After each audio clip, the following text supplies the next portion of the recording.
नमस्कार दोस्तों, ज्ञान गुण सागर में आपका स्वागत है। तो चलिए बात करते हैं आज के द हिंदू एनालिसिस। ठीक है, देखते हैं आज अच्छा आर्टिकल से वैसे तो डिस्कस करते हैं कि क्या एग्ज़ाम पर्सपेक्टिव से इम्पोर्टेंस आ सकता है।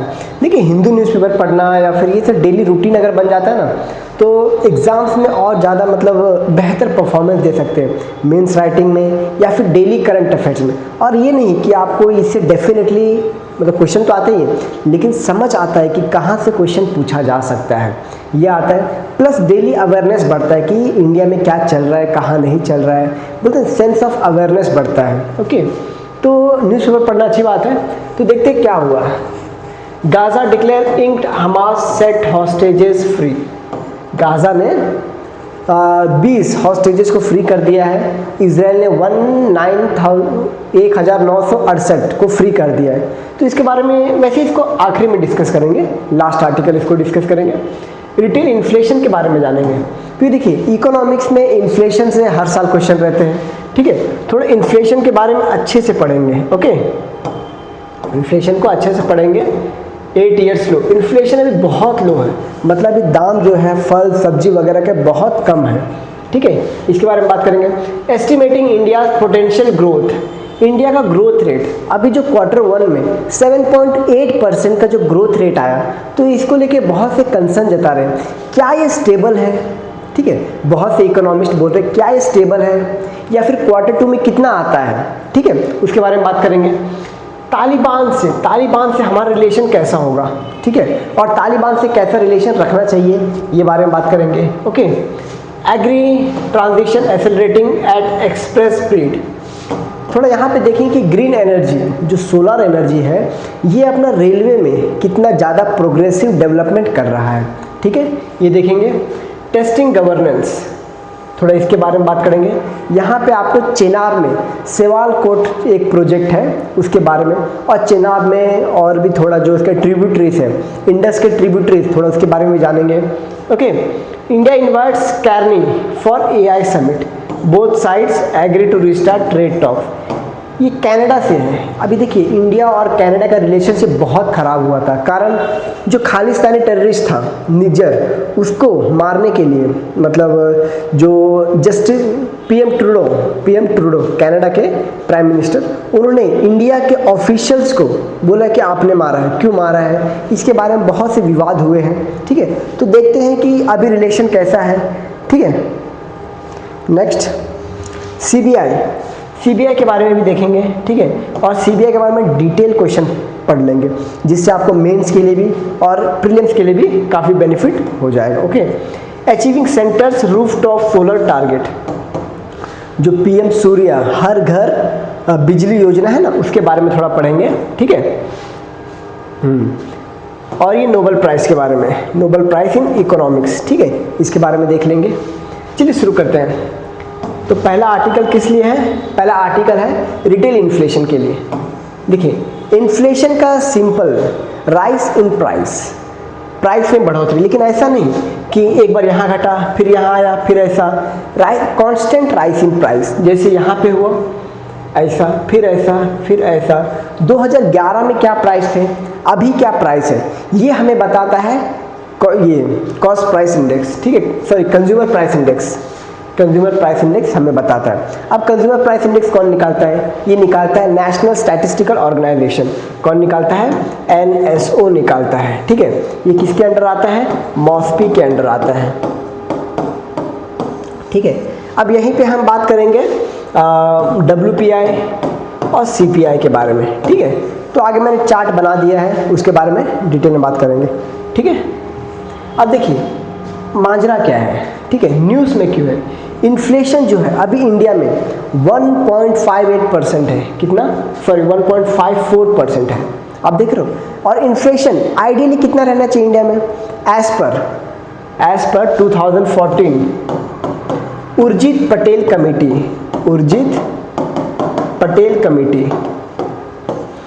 पटेल अपने RBI के गवर्नर भी रह चुके हैं। ठीक है, उर्जित पटेल कमेटी, इनके हिसाब से जो इंडिया का इन्फ्लेशन है वो कितना होना चाहिए? 4 ± 2, मतलब 2 से लेके 6 के बीच में हमारा इन्फ्लेशन रहना चाहिए, और इन्फ्लेशन भी इंडिया के लिए ज़रूरी है। इनफैक्ट इन्फ्लेशन हर जगह के लिए ज़रूरी है, लेकिन इन्फ्लेशन स्टेडी इन्फ्लेशन ज़रूरी है। स्टेडी इन्फ्लेशन मतलब प्राइस बढ़ते रहे लेकिन स्टेडी रेट में, ठीक है, तो इन्फ्लेशन अच्छा है।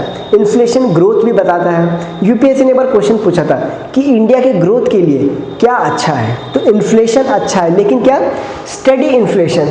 स्टेडी इन्फ्लेशन, यहाँ पे बहुत सारे इन्फ्लेशन रहते हैं। टॉटरिंग इन्फ्लेशन रहता है, ठीक है, हाइपर इन्फ्लेशन रहता है। तो हाइपर इन्फ्लेशन या टॉटरिंग इन्फ्लेशन, ये सब इन्फ्लेशन देश का जो इकोनॉमी उसको पूरा गिरा देंगे, ठीक है, देश का जो इकोनॉमी है उसको पूरा गिरा देंगे। फॉर एग्जांपल जर्मनी में आया था हाइपर इन्फ्लेशन, जर्मनी में hyper inflation.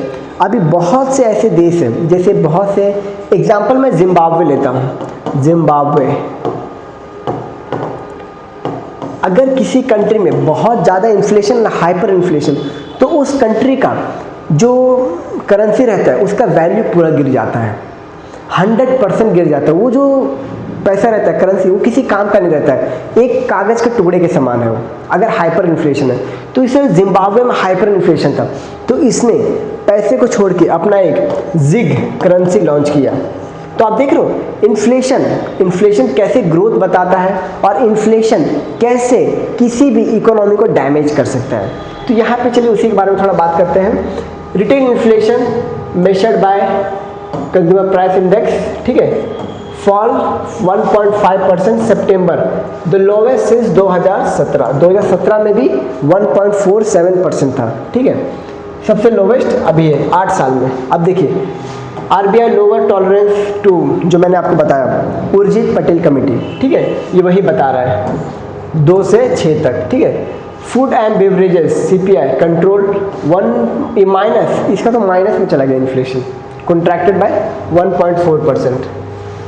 Economist expected benign food inflation due to good monsoon. यहाँ पे इकोनॉमिस्ट बोल रहे हैं कि इन्फ्लेशन जो है ये कम हुआ है क्योंकि इस बार मानसून अच्छा हुआ है, ठीक है, प्रोडक्टिविटी बढ़ा है। लेकिन इतना भी क्या प्रोडक्टिविटी बढ़ गया इंडिया में कि देखिए मानसून की वजह से बहुत अभी आगे आने वाले समय में फूड प्राइस बढ़ने वाला है। क्यों? मानसून, यहाँ पे क्या बात हो रहा है, मानसून का बात हो रहा है, गुड मानसून। मानसून गुड नहीं, डिज़ास्टर हुआ है इस बार, इतना बारिश हुआ है। कहाँ पे?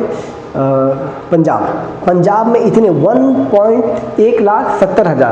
1,70,000 फार्मर्स के जो खेत हैं वो डूब चुके हैं। मतलब आने वाले समय में क्वार्टर टू में यहाँ या फिर क्वार्टर 3 में, ठीक है, क्वार्टर 3 में फूड प्राइस बहुत ज़्यादा हाई होने वाला है, ठीक है। तो ये है, इकोनॉमिक्स बोल रहे हैं कि ये, और वो लोग बता रहे हैं पहले यहाँ से, what is retail inflation? Retail inflation refers to the rate of change in the price of good and service consumed by the household. Simple, price change होना, ठीक है। अब ये कौन बताता है?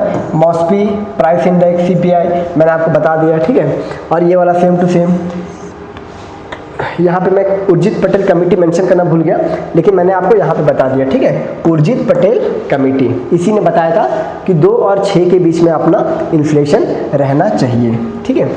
अब देखिए डिफ्लेशन स्पाइरल, ये क्या होता है? डिफ्लेशन स्पाइरल ऐसा होता है, फॉर एग्जांपल डिफ्लेशन स्पाइरल क्या हुआ?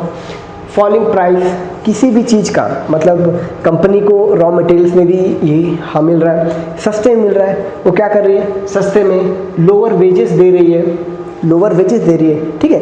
तो क्या हो रहा है? जो प्राइस है ना वो गिर रहा है, ठीक है, प्राइस गिर रहा है, ठीक है। लो वेजेस दे रहा है, मतलब जो भी काम कर रहे हैं उनको भी कम दे रहा है, ठीक है। प्राइस भी गिर रहा है क्योंकि वो बोल रहा है यार मैं इतना कुछ बना रहा हूँ, इसका प्राइस बढ़ ही नहीं रहा है, ठीक है। तो वो क्या करता है, कंपनी क्या करता है, अपने वर्कर है उनको भी पैसे कम देता है, बोलता भाई इसका सामान पूरा गिर रहा है, कोई महंगे में खरीदना नहीं चाहता है, तो मैं इसको सस्ते में बेच रहा हूँ, मुझे इतने का प्रॉफिट हुआ, इतने में से मैं तुझे सैलरी कम दूंगा। ये हुआ। अब क्या हुआ? Fall in the aggregate demand, जब वेज कंज्यूम जो वर्कर है उसके पास पैसे नहीं है तो खरीदेगा कैसे? बहुत कम खरीदेगा डेफिनेटली, ठीक है, डिमांड गिर रहा है। Lower confident lower.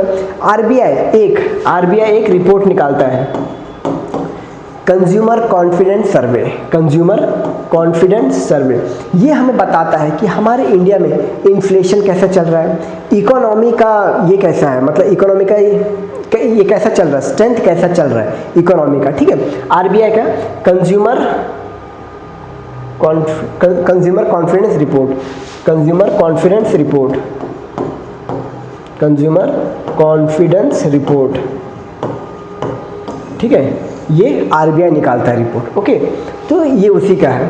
अब यहाँ पे देखते हैं, इफ इन्फ्लेशन फॉल्स बिलो 2%, 2% से नीचे गिरा तो क्या होगा, it indicates disinflationary and deflationary pressure, slow demand and potential risk of reducing consumption.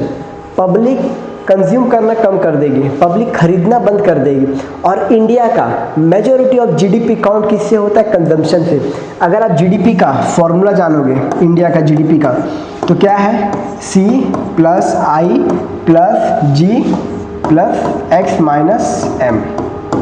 ये क्या है, ये कंज्यूमर है, ठीक है।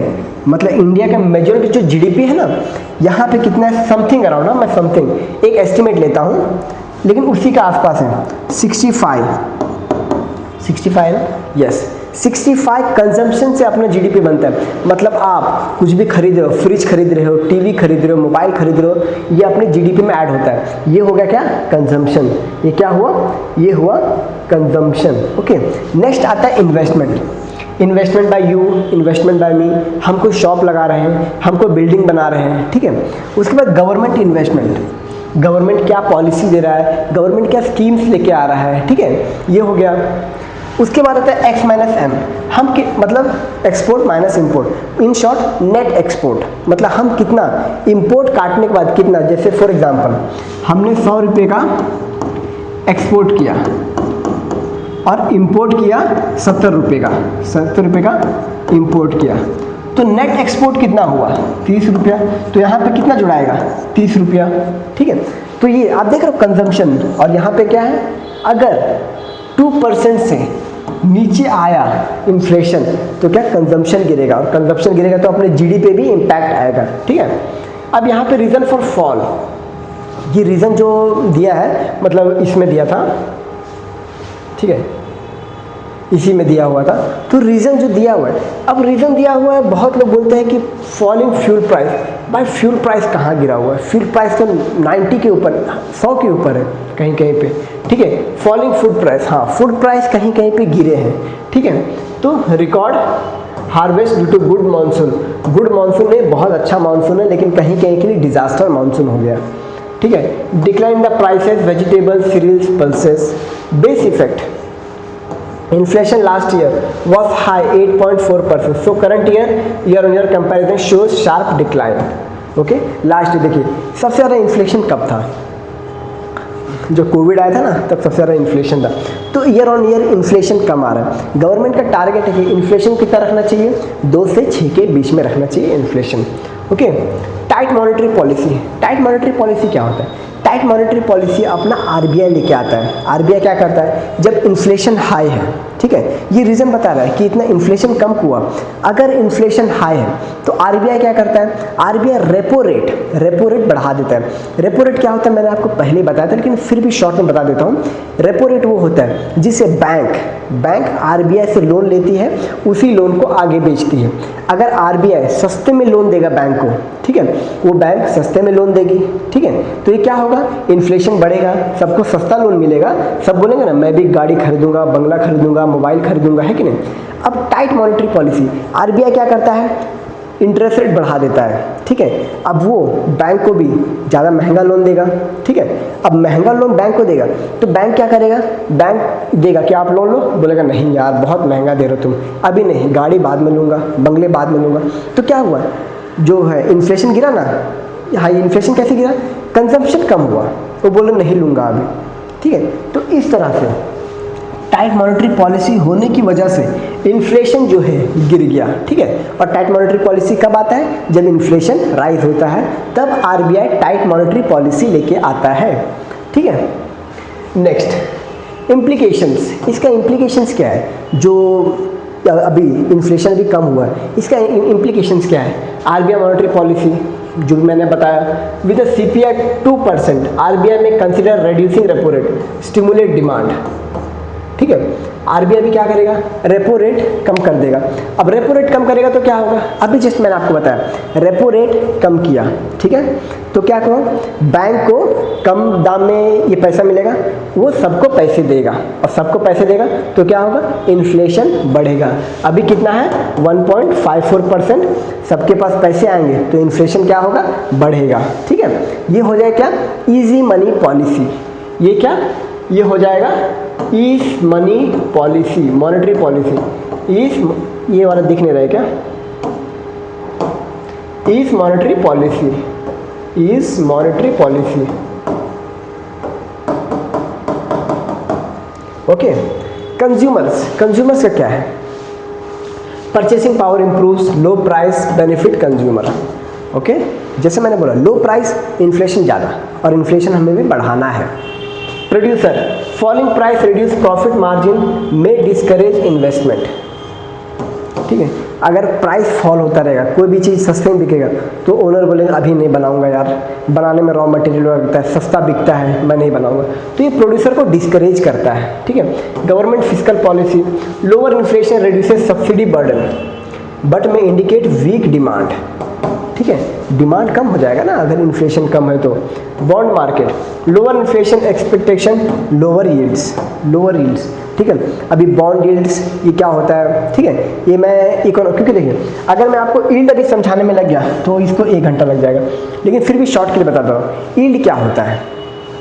फॉर एग्जाम्पल, सपोज 100 रुपये का कोई भी चीज़ है, ओके, आपने कितने में खरीदा, 90 रुपये में। ठीक है, अब यहीं पे देखिए ये हुआ क्या, यहाँ पे 10 रुपये का गैप है, तो अगर कोई चीज़, तो ये समझ लीजिए आप ये 10 का यील्ड है, लेकिन यही चीज़ 100 और यहाँ पे 95 तो 5, तो कितना का यील्ड क्या हुआ, यील्ड कम हुआ। ठीक है, ऐसा होता है यील्ड, तो ये इंटरेस्ट होता है। मतलब ये मैंने आपको शॉर्ट में समझाया, अगर नहीं समझ में आया बाय चांस तो यील्ड के लिए मैं एक लेक्चर रहेगा जिसमें बॉन्ड यील्ड के बारे में बताऊंगा। बॉन्ड यील्ड के साथ साथ कैसे बॉन्ड प्राइस इंडिया में जो फिर इसका अलग अलग ये होता है। ठीक है, फिर मैं आपको बताऊंगा यील्ड के बारे में। Next, difference between CPI and WPI। मैंने आपको बताया था CPI कौन करता है, NSO करता है। CPI retail wholesale producer level, MoSPI में जो है ना national statistical organisation, okay, office of economic adviser DPIIT, okay, base year 2012, लेकिन अभी CPI का बेस ईयर माना जा रहा है, गवर्नमेंट प्लान कर रही है कि अब 2024 कर देंगे। क्यों, जो पिछला साल 2024 है ना वो स्टेबल था, इसीलिए गवर्नमेंट सोच रही है कि इसका जो बेस ईयर है इसको हम 2024 कर देते हैं। इसका बेस ईयर 2011-12 ही है। Uses, monetary policy targeting, supply side inflation analysis, include service, yes include service no, ये सिर्फ गुड्स को करता है। ठीक है, गुड्स को, और ये goods and service board CPI। अब CPI में भी अलग अलग होते हैं, CPI for rural, CPI for industrial, CPI for urban. ठीक है, अलग अलग होते हैं, तो किसको कौन कौन करता है देखिए, CPI for industrial, okay, CPI for rural, CPI for urban, और एक आता है CPI कंबाइंड।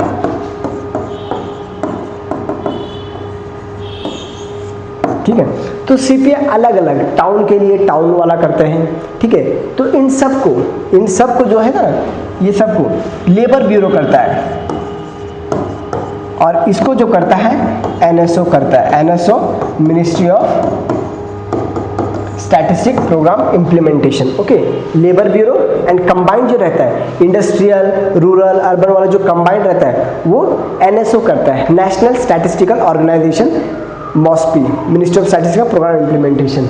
ठीक है, और इंडस्ट्रियल हो गया, रूरल हो गया, अर्बन हो गया, इसको लेबर ब्यूरो करता है, इसका inflation. Okay, next, concept for UPSC. Core inflation क्या होता है? Core inflation headline inflation minus fuel and food, fuel and food, ठीक है, ये है हेडलाइन इन्फ्लेशन। हेडलाइन इन्फ्लेशन में हर एक चीज़ आता है, हेडलाइन इन्फ्लेशन में सब पावर, एनर्जी, फूड, फ्यूल सब आता है। Overall CPI includes all items. अब देखिए सीपीआई में कितने आइटम्स हैं, ठीक है, सीपीआई में कितने आइटम्स हैं?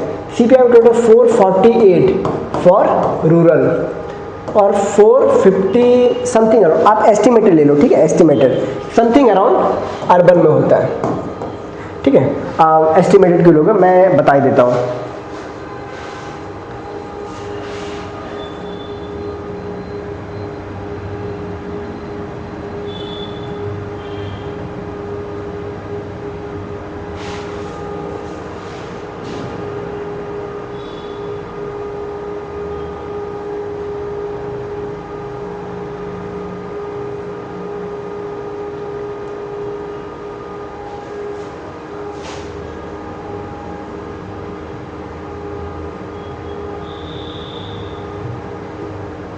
अगर अभी नहीं आया तो आप एस्टिमेटेड ले लेना, ठीक है।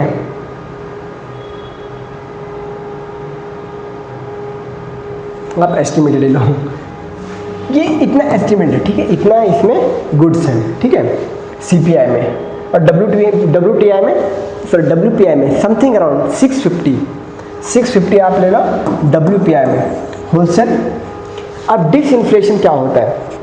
फॉर एग्जांपल आपका इन्फ्लेशन बढ़ रहा है 2% से, ये इन्फ्लेशन नहीं, इन्फ्लेशन के बढ़ने का चांस है, ठीक है, इन्फ्लेशन कितना 2 से 4 के बीच में, लेकिन 2 से 6 तक आने में 2% का सालाना ग्रोथ हो रहा है। अब यही अगर 2 से 1% का ग्रोथ होने लगेगा, इसको बोलते हैं डिसइन्फ्लेशन। और डिफ्लेशन मतलब नेगेटिव ग्रोथ है, मतलब 2 से डायरेक्ट 1 इन्फ्लेशन हो गया, 1 से 0, -1, -2, ठीक है, ये हो गया deflation. Base effect influence last years price level on current inflation trend, यही होता है बेस ईयर। पिछले साल के हिसाब से हम अभी इन्फ्लेशन क्या चल रहा है ये डिटरमाइन करते हैं। Stagflation, stagnant growth, high inflation, okay. Next, अब ये कुछ क्वेश्चंस हैं जिसको करने से आपको समझ आ जाएगा कि क्या हो सकता है, मतलब chances. If retail inflation falls, inflation falls हुआ, इन्फ्लेशन अगर गिर गया तो आरबीआई क्या करेगा? इजी मनी पॉलिसी, आरबीआई में reduce the repo rate, just मैंने आपको समझाया। तो इसका answer below lower tolerance limit for a sustain period, okay. Base effect क्यों यूज करते हैं हम लोग? Often seen is use in the context of base year. हम क्यों यूज करते हैं? Influence of last years price level on current inflation rate, ठीक है। ऑप्शन है, अब इसमें से क्या है आंसर आप कमेंट में डाल देना, ठीक है, मैंने आपको जस्ट अभी बताया। सेंट्रल ब्यूरो ऑफ इन्वेस्टिगेशन, ठीक है, सेंट्रल ब्यूरो ऑफ इन्वेस्टिगेशन के बारे में पढ़ते हैं कि देखिए सीबीआई का यहाँ पे क्यों आ रहा है? क्योंकि सीबीआई ने अभी सीबीआई को सुप्रीम कोर्ट ने बोला है कि करूर में जो 40 लोग मरे, जो विजय था ना एक्टर विजय थालापैथी, ओके, तो उसने जो रैली किया था तो उसके रैली में 40 लोगों की मौत हो चुकी थी, ठीक है, स्टैम्पेड की वजह से। तो उसको सीबीआई ने बोला इसकी जांच करो, ठीक है, सीबीआई को बोला सुप्रीम कोर्ट ने। तो थोड़ा सीबीआई के बारे में पढ़ लेते हैं। सीबीआई एक टॉपिक है जो यूपीएस में करंटली मेंस प्रीलिम्स से पूछता रहता है। Central Bureau of Investigation, India premier investigation agency, okay, establish 1963 में एस्टेब्लिश हुआ था, okay. Resolution ministry of home affairs, पहले मिनिस्ट्री ऑफ होम अफेयर्स से ये किया था, मिनिस्ट्री ऑफ होम अफेयर्स ने इसको चालू किया था। संथनम कमेटी, ये कमेटी याद रखिएगा, Santhanam committee prevention of corruption historical evolution, इसको मिनिस्ट्री ऑफ होम अफेयर्स ने किसके कौन से act? Delhi special police act 1946 के तहत special police establishment which was set up 1940 government of India war department to investigate corruption war time programme. पहले किसमें? Special police establishment 1941, later Delhi special police establishment act 1946 में इसको ट्रांसफर किया गया है। किसको ट्रांसफर किया गया? सीबीआई को, ठीक है, ये सीबीआई का लोगो, ठीक है। कभी कभी यूपीएससी ने नॉर्मल वाला पूछता है सीबीआई में यहाँ पे क्या लिखा है, सीबीआई में यहाँ पे क्या लिखा है, सीबीआई के लोगो में क्या लिखा है, सेंट्रल ब्यूरो ऑफ इन्वेस्टिगेशन में इंडस्ट्री, इम्पार्शलिटी, इंटेग्रिटी, ठीक है, क्या लिखा है, industry, impartiality, integrity, I, okay. Next, administrative control and ministry. अब यहाँ पे देखते हैं कि सीबीआई को कंट्रोल कौन करता है, कौन सा मिनिस्ट्री है, ओके। पैरेंट मिनिस्ट्री कौन सा है currently, ministry of pension, public grievance pension, ठीक है, ये है। एडमिनिस्ट्रेटिव हेड कौन होता है इसका, department of special, DPOT, department of personnel and training, okay. Ministry in charge prime minister रहते हैं, क्योंकि ministry of personnel public grievance pension ये अपने प्राइम मिनिस्टर के अंडर आते हैं, okay. Director of CBI, appointment committee, ठीक है, अपॉइंटमेंट कमेटी में कौन कौन होते हैं, और ये अपॉइंटमेंट कमेटी कब आया था, 2014 में आया, ठीक है। कौन कौन होता है, पीएम होता है, ठीक है, प्राइम मिनिस्टर अपने होते हैं, और अपोजिशन लीडर होते हैं क्या, और सीजीआई होते हैं, सीजीआई ऑपोजिशन लीडर, ऑपोजिशन होते हैं शायद से, okay, chaired by PM.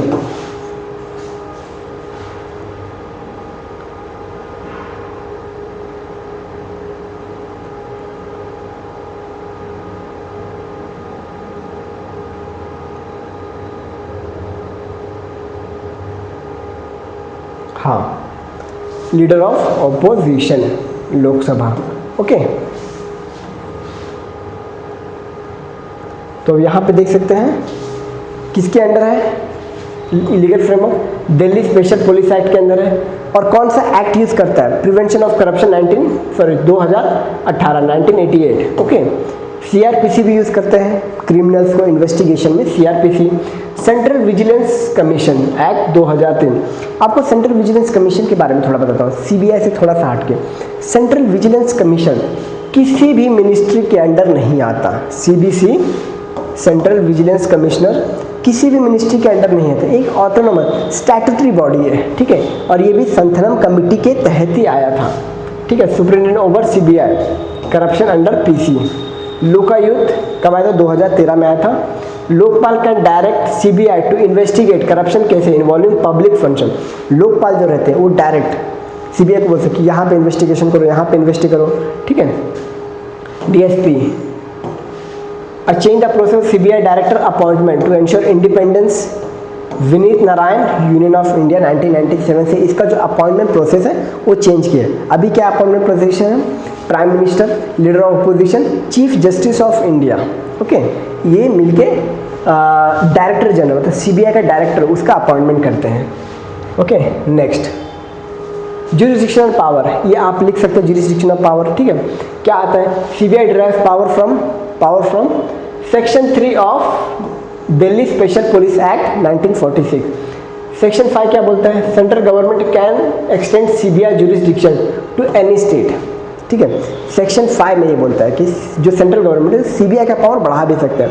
Section 6, state government consent is mandatory. किसी भी स्टेट में अगर जा रहा है सीबीआई इन्वेस्टिगेशन करने, उसका कंसेंट मैटर करता है। अगर उसने कंसेंट नहीं दिया तो प्रॉब्लम हो सकता है, मतलब हर एक चीज़ के। एक होता है जनरल कंसेंट, ये देखिए जनरल कंसेंट, मतलब ये जनरल कंसेंट रहता है ना, सीबीआई को नॉर्मली कंसेंट दे दिया जाता है, लेकिन बाय चांस जैसे फॉर एग्जांपल ममता बनर्जी, इन्होंने कंसेंट कैंसिल किया था, ओके, तो सीबीआई बार बार वहाँ पे जब भी उनको जाना पड़ेगा वेस्ट बंगाल, वहाँ पे इनको बार बार, बांग्लादेश ऐसा आता है कि बांग्लादेश भी इंडिया का पार्ट है, ठीक है, एक्चुअली था इंडिया का पार्ट, तो जनरल कंसेंट होता है। तो अब अगर जनरल कंसेंट कैंसिल कर दिया तो इनको बार बार कंसेंट लेना पड़ेगा, ठीक है। Freely state routine cases, specific consent required case by case when general consent is withdrawn. Specific consent लेना पड़ता है बार बार कहीं पे अगर जाना है केस के लिए, ठीक है। आउटसाइड इंडिया, सीबीआई इंटरपोल में इंडिया को रिप्रेजेंट करता है, ठीक है, इंटरपोल, ओके। और इस समय वो मिनिस्ट्री ऑफ एक्सटर्नल अफेयर्स के अंदर काम करता है, ओके। सो ऑर्गेनाइजेशन वही है, details, head of CBI fix 2 years tenure रहता है, second in command special director, SP रहता है handle specific zone, zonal council हो गया, स्पेसिफिक जो एडिशनल रहता है ना डिस्ट्रिक्ट्स वगैरह, ठीक है, डिविजन्स यहाँ पे कंट्रोल करते हैं एसपी वगैरह। Division of CBI, anti corruption, economic, specific, policy, administration, director prosecution, Interpol wing, ये सब इसके जो भी फंक्शंस हैं, ठीक है।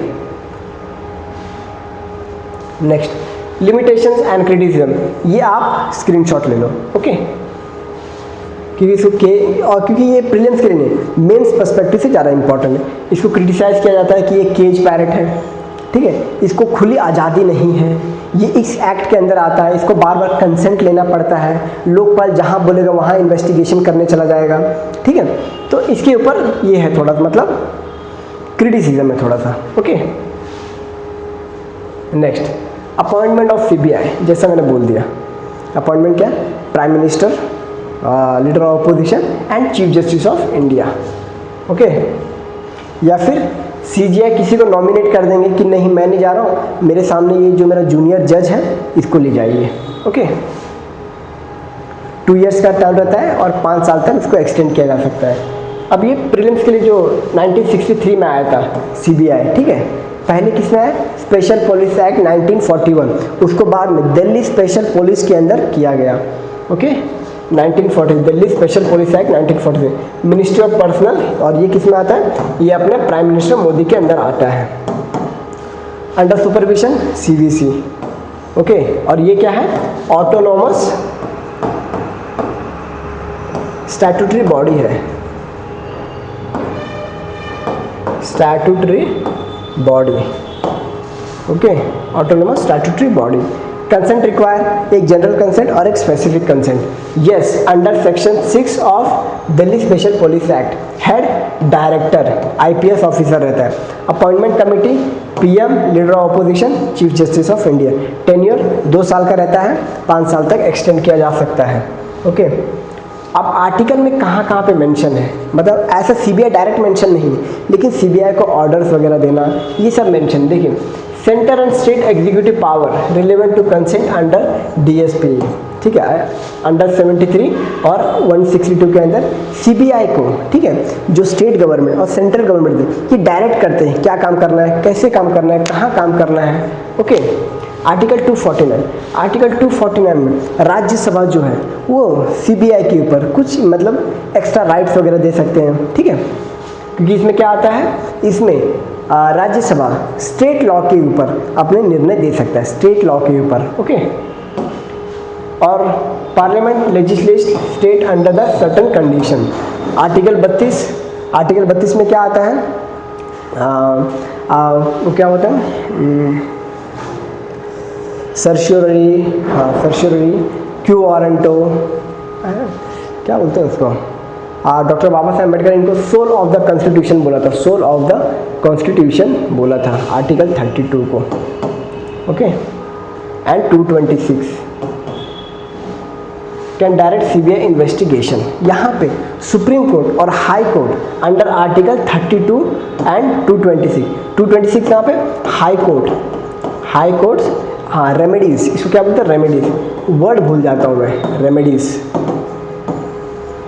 स्पेशल रेमेडीज, आर्टिकल 32 के तहत सुप्रीम कोर्ट रेमेडीज दे सकता है, आर्टिकल 226 के तहत हाई कोर्ट रेमेडीज दे सकता है। अब यहाँ पे एक कंसेंट है कि किसका रेमेडीज ज़्यादा पावरफुल है, तो यहाँ पे हाई कोर्ट ज़्यादा पावरफुल है, क्योंकि सुप्रीम कोर्ट आर्टिकल 32 के तहत सिर्फ फंडामेंटल राइट्स में दे सकता है रेमेडीज, ठीक है, लेकिन high court fundamental rights as per और जनरल राइट्स के ऊपर भी रेमेडीज देता है, ठीक है। तो हाई कोर्ट यहाँ पे ज़्यादा पावरफुल हो जाता है, ज़्यादा पावरफुल नहीं मतलब वाइडर रहता है, इसका वाइडर जुरिस्डिक्शन रहता है, ओके। समरी मैंने पूरा बता दिया, ठीक है, आप देख लेना, स्क्रीनशॉट ले लेना। अब यहाँ पे इंडिया के ग्रोथ के बारे में बताया गया कि देखिए लास्ट क्वार्टर में इंडिया का ग्रोथ 7.8% जो आया, तो बहुत से इकोनॉमिस्ट ऐसा मतलब डर गए, बोले कि यार 7.8% क्या ही स्टेबल है, आगे जाके इन्फ्लेशन और बहुत ज़्यादा बढ़ तो नहीं जाएगा, या इन्फ्लेशन कम होने की वजह से डिफ्लेशन तो नहीं आ जाएगा। तो इसके लिए थोड़ा कंसर्न यहाँ पे जताया है, estimating India potential growth rate potential growth rate क्या है, ठीक है। तो यहाँ पे कुछ डेटा वगैरह दिया गया है, ठीक है। हेडलाइन जो 7.8% बढ़ा, इसी के लिए कंसर्न जता रहे हैं कि क्या ये सच में 7.8%, क्योंकि बाकी इकोनॉमिस्ट सब ने बोला था कि 6.5% से बढ़ेगा, तो 7.8% से बढ़ गया, क्या ये सच में बढ़ा है, ठीक है। और कहाँ कहाँ नहीं बढ़ा है, जबकि फ्यूल हम इतना इंपोर्ट कर रहे हैं। ग्रोथ दिखा किस में, ग्रोथ किस में दिखा है, कहीं कहीं पे लास्ट ईयर जो एवरेज था वो कहीं 12.5 बता रहा है, इस बार वीकर्स ये बता रहा है, तो इसी बारे में थोड़ा डिस्कस करेंगे। Q1 में देखिए एवरेज 9.9% बता, एवरेज 3 ईयर का, ठीक है, एवरेज 3 ईयर का 9.9 बता रहा है, किसमें, Q1 में। और इसमें Q1 2025-26 7.8 बता रहा है, ठीक है। एवरेज Q1 जीडीपी ग्रोथ 2022 से 25 तक कितना है, 9.9। Real GVA growth 7.6, real GVA gross value added, ठीक है। Real gross fix capital formation, gross fix capital formation में क्या होता है, मशीनरी, बिल्डिंग्स वगैरह होता है, ये भी कितने से बड़ा है, 34.6%। और एवरेज आप देख सकते हो 2022 में 33, 34 Q1 में। तो यही कंसर्न जाता है कि 7.8% बढ़ कैसे गया, समझे। तो आईकॉर इंक्रीमेंटल कैपिटल आउटपुट रेशियो 5.2% है, इंक्रीमेंटल कैपिटल आउटपुट रेशियो। और ये अगर कैपिटल आउटपुट रेशियो ज़्यादा है तो ये कंसर्न वाली बात है। मैं आपको आईकॉर समझाऊंगा, मैं मतलब अभी समझा देता हूँ क्या होता है आईकॉर। ये देखिए, ये होता है आईकॉर, फुल फॉर्म क्या है, इंक्रीमेंटल कैपिटल आउटपुट रेशियो, ठीक है। अगर ये हाई रहा, हाई वर्सेस लो, तो क्या अच्छा है, हाई अच्छा है या लो अच्छा है।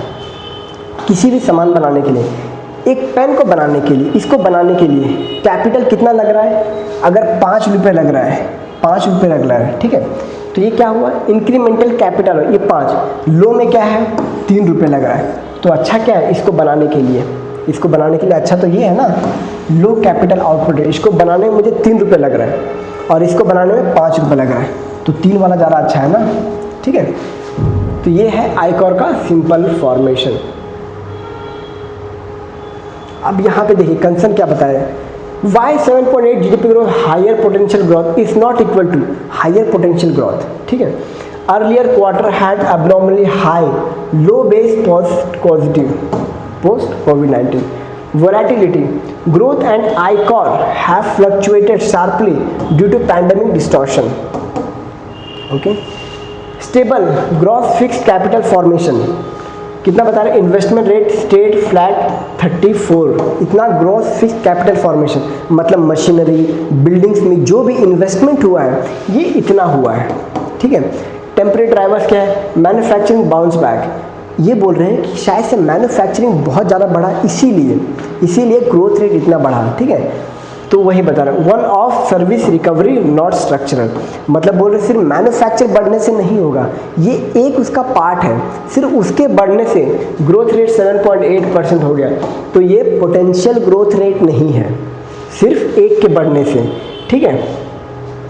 Falling net exports, trade contribution to GDP turn negative, ये बोल रहे हैं कि हमारा ट्रेड में, मतलब हम डिफिसिट में आ रहे हैं, बैलेंस ऑफ पेमेंट में हम डेफिसिट में आ रहे हैं, तो कैसे 7.8% बढ़ गया, ठीक है, यही बोल रहे। तो यही कंसर्न जता रहे हैं कि 7.8% हमारे पोटेंशियल ग्रोथ के लिए अच्छा नहीं है। Represent investment fixed machinery infrastructure, ये वही आपका ग्रॉस फिक्स कैपिटल फॉर्मेशन, उसके बारे में बताया है, ओके। नेक्स्ट, अब यहाँ पे तो है सेक्टरल ग्रोथ एनालिसिस 2025-26 में चांस क्या है, ठीक है। मैन्युफैक्चरिंग 7.7, ठीक है, ग्रोथ हुआ है comparing with the previous 3 year Q1 5.8, मतलब मैन्युफैक्चरिंग में अच्छा ग्रोथ हुआ है। मतलब मैंने आपको बोला ना यहाँ पे क्या, मैन्युफैक्चरिंग, ये देखिए, ये बोल रहे सिर्फ एक में आपका ग्रोथ हुआ है ना, इस एक के ग्रोथ के लिए हम आपको ये नहीं बोल सकते कि आपका हायर पोटेंशियल ग्रोथ है, मतलब ये अच्छा है, फ्यूचर में और बढ़ेगा।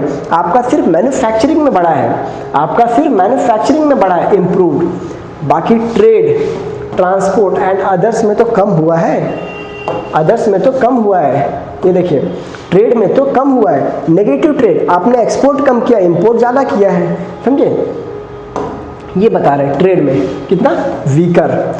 फाइनेंशियल रियल इस्टेट 9.5 11.3, मतलब बोल रहे हैं कि रियल इस्टेट में भी नहीं बढ़ा है। रियल इस्टेट में कहाँ बढ़ा है, आपका सिर्फ मैन्युफैक्चरिंग में बढ़ा है, ठीक है, तो ये भी वीकर है। पब्लिक एडमिनिस्ट्रेशन डिफेंस में 9.8 13.1%। डिफेंस का जो ग्रोथ हुआ है, ठीक है, डिफेंस के बजट में जो ग्रोथ हुआ है ये आपका कम है, तो आपका ग्रोथ कहाँ से हुआ? सिर्फ मैन्युफैक्चरिंग बोल के आपका पोटेंशियल ग्रोथ हो गया क्या? नहीं हुआ। यही सब बाकी जो भी ये है इकोनॉमिस्ट है ये यही सब आर्ग्यू कर रहे हैं, ठीक है। ये बोल रहे हैं कि 7.8% का ग्रोथ अगर सब में होगा तब अच्छा है, सिर्फ मैन्युफैक्चरिंग में हो के अच्छा नहीं है, समझे? ये बता रहे हैं। अब यहाँ पे पब्लिक और प्राइवेट इन्वेस्टमेंट के बारे में बताया है, ठीक है। ग्रॉस फिक्स कैपिटल फॉर्मेशन, ये आप डेटा देख सकते हो, ठीक है, इसी डेटा देखने के लिए मैंने लगाया है। व्हाट डिटरमाइंस पोटेंशियल ग्रोथ, ये भी आप सिर्फ डेटा, क्योंकि देखिए आयकर मोर प्रोडक्टिविटी हायर ग्रोथ, ठीक है, पॉजिटिव इन्फ्लुएंस। लो आयकर जब रहता है ना तो मोर प्रोडक्टिविटी देता है, जब आयकर कम रहता है, मैंने आपको आयकर का बताया ये बनाने में कितना पैसा लगता है, तो अगर कम आयकर है, लो आयकर है, मतलब अच्छा ग्रोथ होगा। अगर हाई आयकर है, आयकर अगर ज़्यादा है तो स्लो ग्रोथ होगा। इसको बनाने में 3 रुपये लग रहा है तब अच्छा है, इसको बनाने में 5 रुपये लग रहा है तब खराब है, ठीक है। इन्वेस्टमेंट रेट हायर कैपिटल, अगर इन्वेस्टमेंट ज़्यादा है तो हायर कैपिटल स्टॉक होगा। इन्वेस्टमेंट ज़्यादा करो, किस पे करो? ग्रॉस फिक्स कैपिटल फॉर्मेशन में। ग्रॉस फिक्स कैपिटल फॉर्मेशन में क्या आता है? बिल्डिंग आता है, मशीनरी आता है, ठीक है। और अगर कम है, लोअर आउटपुट कैपेसिटी है, ठीक है। ये बता रहा है determine potential growth. Potential growth कैसे कैसे हो सकता है यही बताया। टेक्नोलॉजी, एआई, डिजिटाइजेशन, ठीक है, demography, young labour force, need job creation, absorb worker, job और स्किल डेवलपमेंट चाहिए। Global trade environment, diversified export growth, trade tension. Excuse मैं थोड़ा ये देख लेता हूँ, ये सही पे है ना? हाँ, ग्लोबल ट्रेड एनवायरनमेंट, ठीक है, public policy, ease of doing business, तो ये सब है ग्रोथ के, पोटेंशियल ग्रोथ के इंडिकेटर्स। अब यहाँ पे फुल फॉर्म वगैरह बताया है कि जीडीपी क्या होता है, जीवीए क्या होता है, ये आपको ऑलरेडी पता है, लेकिन जिनको नहीं पता मैंने उनके लिए लगाया है, ठीक है। ये आपको ऑलरेडी पता है जैसा मैं जानता हूँ। समरी टेबल, ये वही जो अभी तक हमने बात किया, ये वही है पूरा, ठीक है, जो हमने अभी तक बात किया ये वही है, okay. Next, Taliban return to power. अभी यहाँ पे क्या बात कर रहे हैं कि हमारा तालिबान के साथ रिलेशन कैसा हो, हमारा तालिबान के साथ रिलेशन कैसा। मैं थोड़ा सा तालिबान को एक, तालिबान अफगानिस्तान में शरिया पीपल है, ठीक है, जो शरिया लॉ पे मानते हैं मोस्टली, ठीक है। अभी उन्होंने फिलहाल विमेंस को काम करने वगैरह के लिए मना किया हुआ है। अब देखिए तालिबान कब आया वापिस फोर्स में? पहले तालिबान का राज था, पहले तालिबान का ही राज था, लेकिन जब 9/11 अटैक हुआ कहाँ पे? यूएसए में, ठीक है, तो वहाँ पे 9/11 अटैक हुआ, तो उसके बाद ये क्या है नवंबर, फिर दिसंबर में ही, और ये किसने किया था? ओसामा बिन लादेन ने किया था, ठीक है। तो फिर दिसंबर में ही पूरी अमेरिका फोर्स अफगानिस्तान आ गई कि हम ओसामा बिन लादेन को छोड़ेंगे नहीं, यहाँ पे टेररिस्ट ऑर्गेनाइजेशन को ख़त्म कर देंगे। अमेरिका बहुत पावरफुल फोर्स है, सारा फोर्स लेके आ गया, लेटेस्ट बंदूकें वगैरह लेके आ गया, सारे तालिबान को बोला भागो इधर से तुम लोग, वरना एक एक को चुन चुन के मारेंगे, समझे। अब तालिबान बोला यार भागना पड़ेगा, वरना इसके बाद बहुत पावरफुल बम है ना उसके पास, इनके पास सुतली बम है, पाकिस्तान के पास भी सुतली बम है, उसके पास एटम बम है, तो कौन पंगा लेगा यार, ठीक है। तो वहीं पे ये फिर बोला, कौन बोला? तालिबान बोला अभी भागते हैं। तो 2001 से 2021 तक क्या था? डेमोक्रेटिक सिस्टम था, डेमोक्रेटिक सिस्टम था कहाँ पे? अफगानिस्तान में, ठीक है। यहाँ पे अफगानिस्तान में अच्छे डेवलपमेंट होते हैं, क्रिकेट में भी देख रहे होंगे, क्रिकेट में बहुत ज़्यादा प्रोग्रेस हो रहा था, ठीक है। क्या नाम है उसका? बहुत अफगानिस्तान का फेमस है ना, नाम याद नहीं आ रहा, मैं ज़्यादा क्रिकेट देखता नहीं यार। राशिद खान है ना, राशिद खान, हाँ मे भी राशिद खान है, ठीक है। तो 2021 में क्या हुआ? 2021 में अमेरिकन बोले बहुत हो गया यार, हमने जितने भी टेररिस्ट थे उनको चुन चुन के मार दिया, अब चलते हैं यहाँ से। अमेरिका अपना बोरिया बिस्तर बांधा, वापस यूएसए लौट गया। अब तालिबान बोला कि एटम बॉम्ब वाले तो चले गए, अब तुम्हारा क्या होगा कालिया। वहाँ के लोगों को बोला, अब वहाँ के लोगों में भगदड़, यहाँ पे भागने लगे पूरा कि कोई कोई प्लेन के इसमें बैठ के भागने लगा। वहाँ के जो प्राइम मिनिस्टर था वो पहली फ्लाइट लेके निकला, पहली फुर्सत में निकल गया, ठीक है, पहली फुर्सत में निकल गया वो, ठीक है। तो 2021 से फिर से तालिबान आ गया, अब फिर से तालिबान आ गया। तो ऐसा तो नहीं, ये अपना नेबरिंग कंट्री है, इसके साथ रिलेशंस बनाना पड़ेगा। हालांकि इंडिया ने तालिबान को पूरी तरह से रिकग्नाइज नहीं किया है, लेकिन तालिबान को, अफगानिस्तान को, अभी रिसेंटली भूकंप वगैरह आता है ना, तो इंडिया एड डेफिनेटली पहुंचाता है, भूखमरी वगैरह ये सब के लिए। तो फॉर्मली उसने रिकग्नाइज नहीं किया हुआ है, लेकिन रिलेशनशिप बनाने की बात कर रही है, तो वही बोला जा रहा है, टॉकिंग टू तालिबान, ठीक है। अब यहाँ पे जो आमिर खान है, आमिर खान इंडिया, अपना बॉलीवुड का आमिर खान ने, आमिर खान मुत्ताकी, ठीक है, ये आया हमारे यहाँ पे। वैसे Aamir Khan मुत्ताकी UN, United nation में एज अ टेररिस्ट डेजिग्नेटेड है, तो उसका टेररिस्ट डेजिग्नेशन का थोड़ा सा कम किया, क्योंकि वहाँ का फॉरेन मिनिस्टर है, अफगानिस्तान का तालिबान का फॉरेन मिनिस्टर है। तो यूएन ने बोला कि ठीक है, तुमको थोड़ा सा कम कर देता हूँ, तुम कहीं आ सकता है, तुम्हारा वीज़ा पासपोर्ट से दिक्कत नहीं होगा, ठीक है। अफगानिस्तान एक्टिंग फॉरेन मिनिस्टर इस under UN security council sanction क्या है, इसने इसको बोला टेररिस्ट है तू, क्या है तू, टेररिस्ट है इसको, ठीक है, तो कहीं आ जा नहीं सकता, ओके, तू कहीं आ जा नहीं सकता, ओके। अब इसीलिए ही फिसरेड इंडिया, तो इसने थोड़ा कम कर दिया, सैंक्शन हटा दिया, तो इसीलिए इंडिया आ पाया, वरना नहीं आ पाता, वरना इसको तार के नीचे से आना पड़ता, फ्लाइट में तो इसको वीज़ा मिलता नहीं, ठीक है, इंडिया में भी इसको आने के लिए मिलता नहीं, ठीक है। लेकिन यूएन ने बोला ठीक है भाई तू जा, approved UNSC sanction committee wave कर दिया इसको, मार्क सिग्निफिकेंट डिप्लोमेटिक मूवमेंट, इसीलिए इंडिया आया, ठीक है। Next, strategic relation for India, India's engagement with the Taliban driven by real politics and national security. देखिए नेशनल सिक्योरिटी हमें तालिबान, क्योंकि तालिबान से हमारे अच्छे रिलेशन है, तालिबान इंडिया पे, लेकिन तालिबान में कुछ ऐसे टेररिस्ट ऑर्गेनाइजेशन है जो कंप्लीट शरिया पे बिलीव करते हैं, जो भी शरिया फॉलो नहीं करता उनको ये उनके तो कौन करना है, लश्कर तैयबा और जैश ए मोहम्मद, ये टेररिस्ट ऑर्गेनाइजेशन है, ठीक है, जो शरिया मानते हैं, इस्लामिक शरिया मानते हैं कि जो भी इस्लाम के खिलाफ काफिर रहेगा उनको मार डालेंगे, ठीक है। तो ये है, तो neutralise terror threats emanating from Afghanistan, prevent Pakistan deep influence, मतलब ये देखिए अगर हमारा रिलेशन अफगानिस्तान के साथ अच्छा रहेगा तो हम पाकिस्तान को भी कैप्चर, मतलब ये कर सकते हैं। ये अपने चाणक्य जी हैं, उनका डिप्लोमेटिक का स्ट्रैटेजी है, दुश्मन का दुश्मन दोस्त होता है, पाकिस्तान का दुश्मन अफगानिस्तान से हमारे रिलेशन अच्छे, अफगानिस्तान से हमारा रिलेशन अच्छा दोस्ती का है, ठीक है। तो इसीलिए हमारे लिए अफगानिस्तान एक अच्छा है, अफगानिस्तान में इंडिया के लिए, इंडिया के अगेंस्ट कुछ ना उठे तो ही अच्छा है, समझे। अब यहाँ पे बोले इंडिया का इन्वेस्टमेंट, 3 बिलियन का इंडिया ने इन्वेस्टमेंट किया, क्या बनाया है, roads, dam, hospital, parliament building भी इंडिया ने बना के दिया है, वहाँ का पार्लियामेंट बिल्डिंग जो है इंडिया ने बना के दिया है। Protecting Indian personal asset humanitarian subject requires active engagement, वहाँ पे अफगानिस्तान में जो इंडियंस आपको दुनिया के हर कोने में मिलेंगे, ठीक है, इवन अंटार्कटिका में भी मिलेंगे इंडियन पेंगुइन्स फ्रॉम इंडिया, ठीक है। अदर रीजनल पावर, देखिए रशिया हो गया, चाइना हो गया, ईरान हो गया, सेंट्रल एशियन स्टेट में कौन आता है, कजाकिस्तान, तुर्कमेनिस्तान, कजाकिस्तान, किर्गिस्तान, ठीक है। इन लोगों ने भी अफगानिस्तान के साथ रिलेशन अच्छे बना लिए, तो हमारा फर्ज बनता है कि भाई एशियन कंट्री है, हमारे दुश्मन का दुश्मन है तो हमारा दोस्त है, तो रिलेशन बनाना चाहिए। तो इसीलिए India participation insured not left out regional power dynamics, ठीक है। की डेवलपमेंट ड्यूरिंग द विजिट, क्या क्या बातें हुई, अपग्रेडेशन ऑफ काबुल मिशन, ठीक है, technical full embassy level presence, implying early stage normalisation, मतलब रिलेशन को अच्छे से डेवलप करना है। प्लान टू एक्सचेंज डिप्लोमेट्स, मतलब अब वहाँ के जो एम्बेसडर रहेंगे, इंडिया आएंगे, इंडिया के एम्बेसडर वहाँ जाएंगे, ठीक है।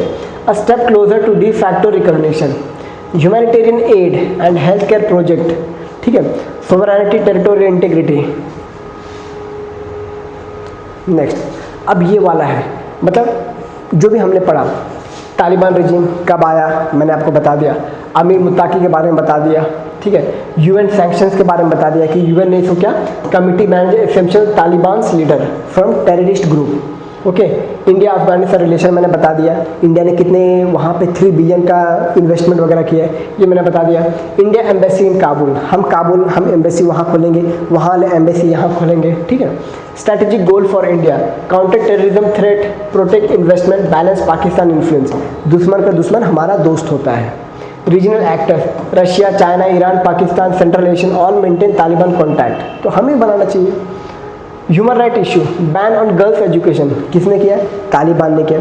इन सब इश्यूज़ पे इंडिया बोलेगा ठीक है भाई काम करो, तुम्हारा शरिया ठीक है, लेकिन ह्यूमैनिटी भी एक चीज़ होता है, इक्वालिटी भी एक चीज़ होता है, ठीक है। तो इंडिया ऐसा विश्व गुरु का काम कर सकता है, उन लोगों को मॉडर्नाइज करके, सिविलाइज करके, ठीक है, उन्हें धर्म की बातें बता के। Okay, restriction on the women's work, minority prosecution, ठीक है। India's doctrine, real politics, strategic autonomy, engagement with recognition. Okay, next, अब यहाँ पे नेक्स्ट आर्टिकल के बाद बात करते हैं। आपने चेनाब नदी के बारे में सुना होगा, इंडस, झेलम, चेनाब, रावी, ब्यास, सतलज, ठीक है। अब वहीं चेनाब नदी में हमारा सिवालकोट, हमारा क्या, सिवालकोट हाइड्रो इलेक्ट्रिक प्रोजेक्ट चल रहा है, जो कि 1.8 गीगावाट का हाइड्रो पावर स्कीम है चेनाब नदी पे। ये अभी डेवलप करने के प्लानिंग पे है, ठीक है। अभी पहलगाम अटैक हुआ, यहाँ पे इंडिया ने इंडस वाटर ट्रीटी को बंद कर दिया कि हम नहीं फॉलो करेंगे, अब हम पानी नहीं जाने देंगे, ठीक है। ये हुआ, तो अभी हमने चेनाब के ऊपर कंस्ट्रक्शन शुरू कर दिया, किसके लिए, सिवालकोट के लिए। हालांकि ऑलरेडी चेनाब में ऑलरेडी हमारे जो है कुछ जैसे बगलीहार हो गया, ये सब डैम्स अवेलेबल है, ठीक है, लेकिन ये वाला ज़्यादा इलेक्ट्रिसिटी जनरेट करके देगा। The project delayed for years, ये वही बताया कि प्रोजेक्ट बहुत सालों से बंद है, ठीक है। पहलगाम टेरर अटैक बोला कि अब हम मतलब थोड़े समय तक हम बोल रहे थे भाई ठीक है नहीं करेंगे, क्योंकि देखिए इंडस वाटर ट्रीटी के अकॉर्डिंग, देखिए इंडस, चेनाब, झेलम, ठीक है। वैसे तो क्या होता है, इंडस, झेलम, चेनाब, अब जो भी लगे, ठीक है, रावी, ब्यास, सतलज, ये है, इनके ऊपर इंडिया का 100% हक है, ठीक है। इनके ऊपर इंडिया का 15% हक है पानी का, ठीक है, कि इनका हम पानी सिर्फ इतना यूज़ कर सकते हैं, इसका 100% यूज़ कर सकते हैं। मैं आपको मैप के हिसाब से बताता हूँ। ओके, ये क्या है, इंडस, झेलम, चेनाब, इन तीनों पे 15% हम पानी में 15% पानी का हम कुछ भी कर सकते हैं, एग्रीकल्चर के लिए यूज़ कर सकते हैं, कुछ भी कर सकते हैं, ठीक है। और इनके ऊपर रावी, ब्यास, सतलज के ऊपर हमारा 100% हक है, ठीक है, हम कुछ भी कर सकते हैं। ओके, तो ये है इंडस वाटर ट्रीटी। तो पहलगाम टेरर के बाद हम बोले 15% तो हम पूरा यूज़ नहीं कर रहे थे, अब पूरा यूज़ करेंगे, अब हम पानी जाने देंगे नहीं। क्यों? क्योंकि हमारा तो 15% हक है ना इंडस वाटर ट्रीटी के हिसाब से, तो इसीलिए हम अब वहाँ पे बना रहे हैं, और इसको वर्ल्ड बैंक ने ब्रोकर किया था, ठीक है। Next, strategic significance, assertion of water rights, India full right over eastern river Ravi, Beas, Sutlej, and limited rights, मतलब 15% राइट, ठीक है, 15% right, Indus, Jhelum, Chenab. Non consumptive use like hydro power हम बना नहीं सकते, लेकिन हम फिर भी बनाएंगे। क्यों? पाकिस्तान को सबक सिखाना जरूरी है। Over the western river, by reviving project Sawalkot, India signalling intent to maximise utilisation, हम अब यूटिलाइजेशन ज़्यादा करेंगे। टाइमिंग, पोस्ट टेरर अटैक, तुमको कौन बोलता है हमारे सिटीजन को धर्म पूछ के मारने के लिए? Terrorist country. Suggest strategic linkages between national security, hydropower policy. It convey that India may use upper reparation position leverage against Pakistan cross-border terrorism. Such action carry international diplomatic risk. Okay? ये है जिसको हमें revive कर रहे हैं। Okay, Sawalkot. अब ये है स्ट्रैटेजिक, क्या है, energy security, border area development, strategic presence, ठीक है।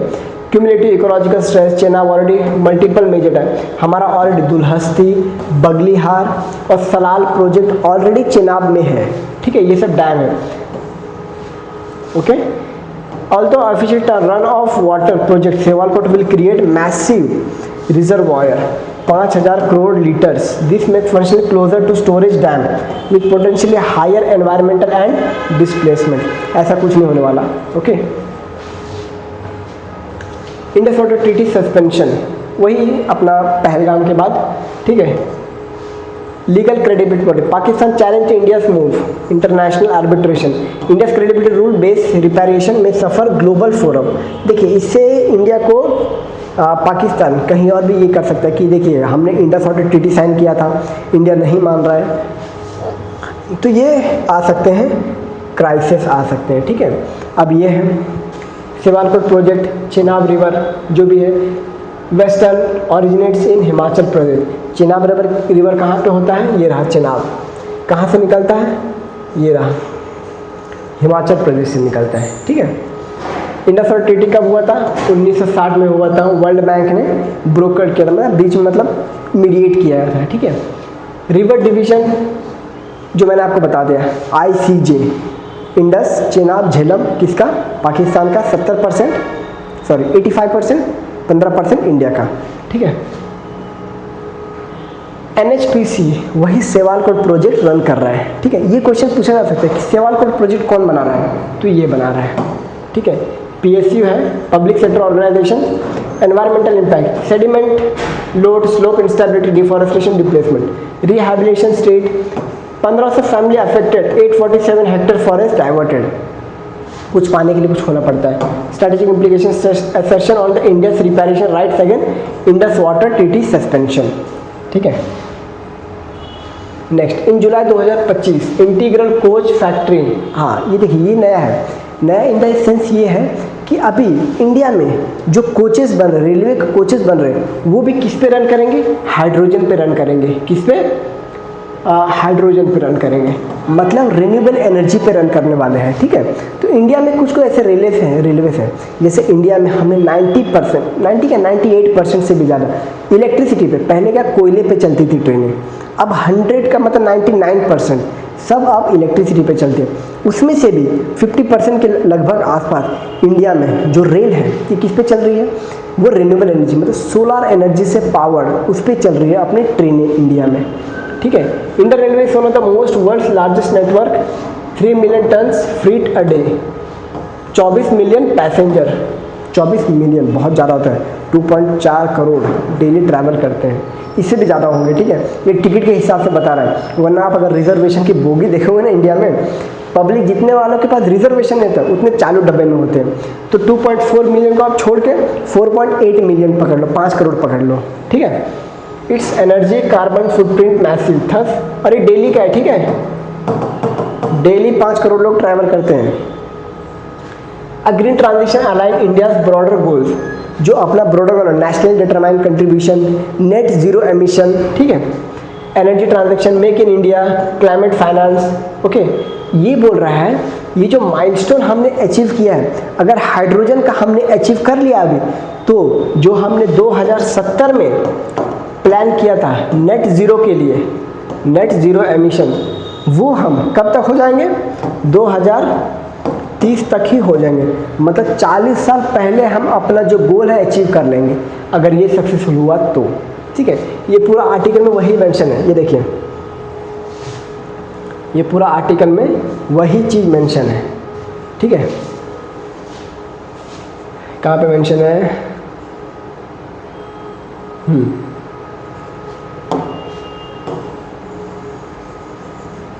ये देखिए, with the aim of achieving net zero carbon emission by 2030, 4 decades ahead of national target.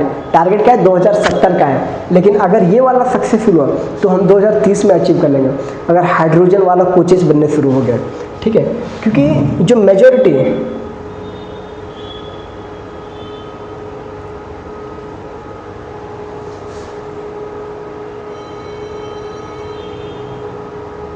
जो मेजोरिटी ऑफ जो ट्रेन है हमारे वो कोयले के बेसिस पे चलते हैं, ठीक है। कोयला की जो एनर्जी है, फॉसिल फ्यूल एनर्जी, उसके ऊपर चलते हैं, ठीक है।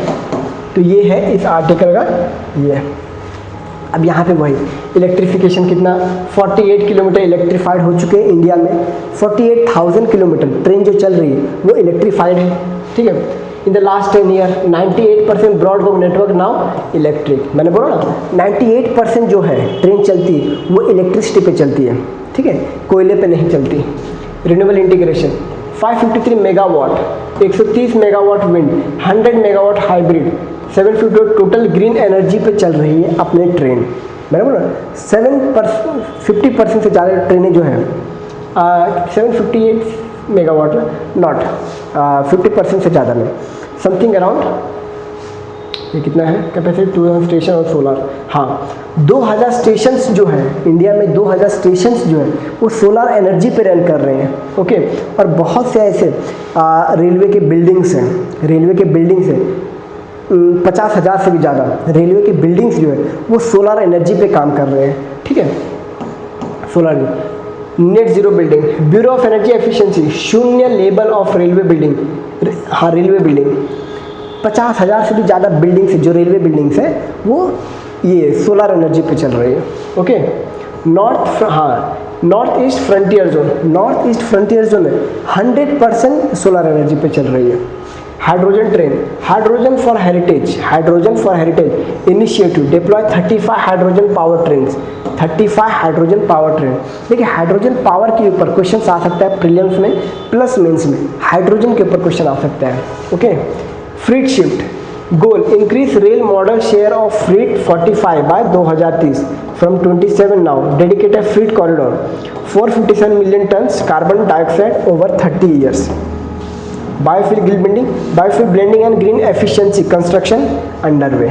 मतलब ये हम कंस्ट्रक्शन अभी शुरू करने वाले हैं, ठीक है। अभी हमारा ग्रीन एनर्जी में और ज़्यादा डेवलपमेंट होना बाकी है। अलग अलग जोन्स में इंडिया में जितने भी रेलवे जोन्स हैं उन सबको अभी ग्रीन एनर्जी में ट्रांसफ़र करने का प्रस्ताव रखा जा रहा है, ठीक है। हाइड्रोजन ट्रेन का सिग्निफिकेंस क्या है? हाइड्रोजन ट्रेन इज फ्यूल, क्योंकि ये यूपीएससी पूछेगा हाइड्रोजन के ऊपर यूपीएससी हर साल क्वेश्चन पूछता है। Fuel cell that combine hydrogen with oxygen produce electricity plus water as a byproduct. Benefits: zero direct emission, no carbon dioxide, no nitrous dioxide. Okay. Ideal non-electrified heritage of branch line. Quite low maintenance. Comparable model: Alstom Conrad in Germany, Toyota Hydrogen Mobility. मतलब ये लोग भी renewable energy पे चल रहे हैं, तो हमारा इंडिया भी इनका बराबरी करने वाला है, ठीक है। क्लाइमेट फाइनेंस आर्किटेक्चर, देखिए आपको सोवरजन ग्रीन बॉन्ड याद है? सोवरजन ग्रीन बॉन्ड जिसमें आप ग्रीन बॉन्ड खरीदते हो, ठीक है, और वो वाला पैसा सिर्फ ग्रीन डेवलपमेंट पे काम आएगा। जैसे कोई रिन्यूएबल एनर्जी, सोलर एनर्जी, वो पैसे का जो इन्वेस्टमेंट है ग्रीन बॉन्ड है वो उसी में यूज़ होंगे। फॉर एग्जांपल आपने बॉन्ड खरीदा, आपने पैसे इन्वेस्ट किया, ठीक है, आपने सरकार को दिया, सरकार उन पैसे को सिर्फ रिन्यूएबल एनर्जी प्रोजेक्ट्स में ही लगाएंगे। सोलर एनर्जी, ठीक है, हाइड्रो पावर एनर्जी, ये सब में लगा सकते, दूसरे में नहीं लगाएगी। तो गवर्नमेंट ने जब सोवरजन ग्रीन बॉन्ड इशू किया था तो उसका क्या 58 crore of green bond India issued. हाँ इतना का हमने ग्रीन बॉन्ड इशू किया, मतलब इतना पब्लिक ने पैसे दिए हैं, ठीक है, मतलब सरकार बाद में इनको इंटरेस्ट के साथ रिटर्न कर देगी, लेकिन इतना जो है ग्रीन बॉन्ड, और इतने में से 42,000 करोड़ है for electric locomotive, metro and सब अर्बन के लिए यूज़ हुए। मतलब इतने पैसे 42,000 करोड़, 58,000 करोड़ में से इलेक्ट्रिसिटी रिन्यूएबल एनर्जी पे फोकस किया गया है, ओके। अब ये चैलेंजेस हैं, आप चैलेंजेस का स्क्रीनशॉट ले सकते हैं, ठीक है, और देख सकते हैं कि मेंस में कैसे लिखा जा सकता है, ओके, इसका स्क्रीनशॉट ले लीजिए। नेक्स्ट एक्सपेक्टेड इम्पैक्ट बाय 2030 तक इस हाइड्रोजन से क्या इंपॉर्टेंस आ सकता है? Carbon dioxide reduction definitely 60 million turns annually, ये सब आर्टिकल में लिखा हुआ है, उसी को मैंने कॉपी किया है, ठीक है। 13 million cost of roads, fuel saving कितना 1 लाख करोड़ क्यूमुलेटिव 2030 तक। Modal shift 45 freight share, less conflict, low emission. Green jobs कितना green jobs, rise in renewable and clean transport jobs, okay. अब इंडिया कनाडा के रिलेशन, अब देखिए इंडिया और Canada का relation अभी अच्छा होने जा रहा है। 2 साल के पहले जब निज्जर एक खालिस्तानी टेररिस्ट था, ठीक है, तो उसका मौत के बाद जो जस्टिन ट्रूडो है, प्राइम मिनिस्टर वहाँ का जस्टिन ट्रूडो, उसने क्या बोला कि यार इसको मारने में इंडियन ऑफिशियल्स का हाथ है, हम इंडिया के साथ अच्छे रिलेशन नहीं रखेंगे, हम अपने डिप्लोमेट्स वापस बुला लेंगे, ठीक है। और जस्टिन ट्रूडो कहीं ना कहीं खालिस्तानियों के लिए सिंपैथी करता है। भाई क्यों करना? पहली बात, सिखों के लिए क्या दिक्कत है इंडिया में? सिख और हिंदू तो एक ही है ना। गुरु नानक देव जी ने सिखिज्म का फॉर्मेशन एक नया धर्म के लिए नहीं किया था कि नया धर्म बना दो, उन्होंने हिंदुइज्म ही पढ़ा था। गुरु नानक देव जी उन्होंने हिंदुइज्म ही पढ़ा था। लेकिन खालिस्तानी लोग जो हैं अभी इंडिया में अपने रेजिमेंट में कितने सारे सिख भाई हैं, है कि नहीं? कितने सारे सिख भाई जो इंडिया के लिए, इंडिया के प्रति अपना पूरा पैट्रियोटिज्म दिखाते हैं, और ये खालिस्तानी बोलते हैं हमें अलग खालिस्तान चाहिए, ठीक है? ये तो गलत बात है ना। तो after month of diplomatic free since triggered by the Canada's allegation that Indian agents were involved in the killing of Khalistani activists, activist नहीं टेररिस्ट है ये, हरदीप सिंह निज्जर टेररिस्ट है, एक्टिविस्ट नहीं। India and Canada have taken first structured step to rebuild, ये activist जो ना यहाँ पे लिखा हुआ है, इसी का मैंने कॉपी किया हुआ है, ठीक है। तो यहाँ पे लिखा हुआ है तो इसीलिए आया, मैंने नहीं लिखा है, मैंने कॉपी किया हुआ है इस आर्टिकल से। तो external affair minister S Jaishankar Canadian foreign Anita Anand October में बात किए थे, ठीक है। अब यहाँ पे ये आए हैं क्या, अनीता आनंद प्राइम मिनिस्टर से मिले हैं। अब ये बोल रहे हैं कि अभी इंडिया और कनाडा का रिलेशन अच्छा होना चाहिए। ये टाइमलाइन दिया हुआ है कैसे कैसे रिलेशन खराब हुए। Canada Justin Trudeau accuse Indian agents involvement in the Nijjar's killing, diplomatic relation hit low, ठीक है। Indian suspended visa service for Canadian, Indians ने कैनेडियंस के लिए वीज़ा सस्पेंड कर दिया, कनाडा ने इंडियंस के लिए वीज़ा सस्पेंड कर दिया। Expect diplomat trade talks with the trade talks CEPA और इप्टा हॉल्टेड, मतलब इनके साथ FTA साइन होने जा रहा था, लेकिन तब तक इस निज्जर ने गेम खराब कर दिया, ठीक है। मिड 24 में Canada saw political shift, Mark Carney replace Trudeau as prime minister. अभी मार्क कैर्नी है वहाँ का प्राइम मिनिस्टर, ठीक है। More pragmatic approach towards India, June 2025 PM Modi M Carney met at the G7 summit agreeing to rebuild ties. October 2025 अभी relation कैसा चल रहा है। Visit by finance minister Anita Anand, first high level minister meeting nearly 2 years।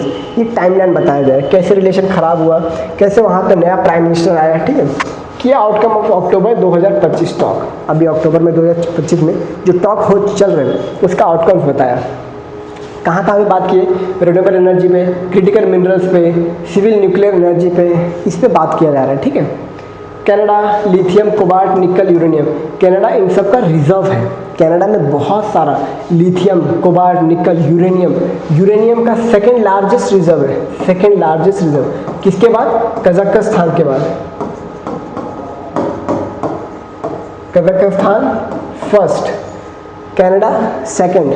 Crucial energy transition EV sector, discuss initiative small modular reactor compact, ये अपना जो uranium से energy निकलेगा, ठीक है, उससे न्यूक्लियर एनर्जी पे फोकस किया जा रहा है। Nuclear energy small modular reactor, science and tech, relaunch joint science technology corporation, ये सब बातें हुई हैं, ठीक है। ट्रेड इन्वेस्टमेंट सेपा, इस पर भी बात होगी। एफर्ट्स इन्वेस्टमेंट, बोथ साइड में नाउ स्टार्ट फ्रेश नेगोशिएशन। अब यहाँ पे फ्रेश नेगोशिएशन होगा कनाडा के साथ। कनाडा का थोड़ा मैप देख लेते हैं, ठीक है, क्योंकि बिना मैप का पढ़ना अच्छा नहीं होता। कनाडा मैप, देखिए ये है कनाडा का मैप। मेरे पास ऑलरेडी एक मैप है, लेकिन अभी इसको ढूंढना पड़ेगा, इसलिए मैं डाउनलोड कर लेता हूँ, ओके।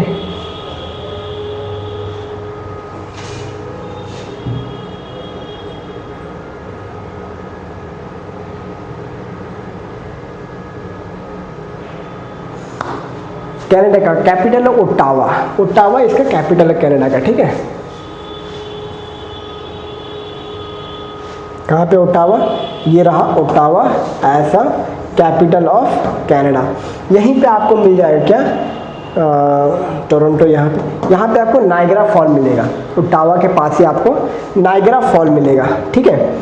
सेंट लॉरेंस रिवर में, सेंट लॉरेंस नदी में क्या है, नायग्रा फॉल है। तो थोड़ा मैपिंग देखते हैं, ठीक है, कौन कौन सा लेक है, ग्रेट बियर लेक, ठीक है, Mackenzie River, okay, Liard River, Peace River, ठीक है, ये सब, स्कैटशेवन रिवर, लेक विनिपिग, ये सब रिवर्स है। तो यूपीएससी के पूछ सकते हैं हडसन बे कहाँ पे, तो हडसन बे ये रहा, ठीक है, हडसन बे ये रहा, और ये सब कुछ विक्टोरिया आइलैंड, ये सब यूपीएससी पूछा जा सकता है। यूपीएससी ने एक बार पूछा था कि मतलब यहाँ से करंट आते हैं, ठीक है, लैब्राडोर करंट, ये है लैब्राडोर से, यहीं से कोल्ड करंट आते हैं, लैब्राडोर करंट आता है, ठीक है, कोल्ड करंट। तो यूपीएससी ने एक बार इसके बारे में पूछा था, लैब्राडोर का। और ग्रीनलैंड तो वैसे भी चर्चे में है, क्यों, ग्रीनलैंड कैपिटल न्यूक है, ट्रंप बोल रहा है कि ग्रीनलैंड हमको चाहिए। ग्रीनलैंड किसका है, ग्रीनलैंड है डेनमार्क का, ग्रीनलैंड है डेनमार्क का, ओके।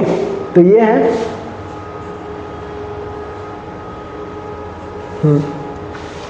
नाउ नेक्स्ट, अब ये सेक्टर्स एनर्जी टेक्नोलॉजी जो मैंने आपको बताया उसी के ऊपर है।